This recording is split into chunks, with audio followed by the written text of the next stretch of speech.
రాజద్వారం దగ్గర నిలబడితే లోపల ముందు తులసి కోట కనపడేటట్టుగా పెట్టేవారు. తలుపు ఇలా తీశారనుకోండి, వాటి దృష్టి ఎదురుగుండా ఉన్న వాటి దృష్టి తులసి కోట మీద పడుతుంది. అంత పెద్ద తులసి కోట ఉండేది లోపల. ఆ తులసి కోట కానీ ఎదురుగుండా ఉందనుకోండి, మీరు లోపలికి రావాలంటే ముందు తులసి కోట చూస్తే తప్ప ఇంకోటి కనపడదనుకోండి. లోపలికి వచ్చే ముందు ఉగ్రభూత ప్రవేశం ఉంటుంది.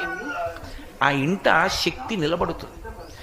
కారణం ఏమంటే ఆ తులసికి ఉండేటటువంటి శక్తి అటువంటి. కాబట్టి ఆ తులసి గురించి చెప్తూ ఒక మాట అంటారు, ఆమె కళ్యాణి అని ఆవిడికి పేరు. కళ్యాణి అంటే సమస్త శుభములను ఇస్తుంది తులసి చెట్టు, అలాగే సమస్త భద్రములను ఇస్తుంది తులసి చెట్టు. అందుకే ఇప్పటికీ ప్రాణోత్క్రమణం అయిపోతోంది, ఆయన తులసి కోట దగ్గరికి వెళ్ళకపోతే కనీసం తులసి నీళ్లు పొయ్యండి అని తులసి నీళ్లు పోస్తారు.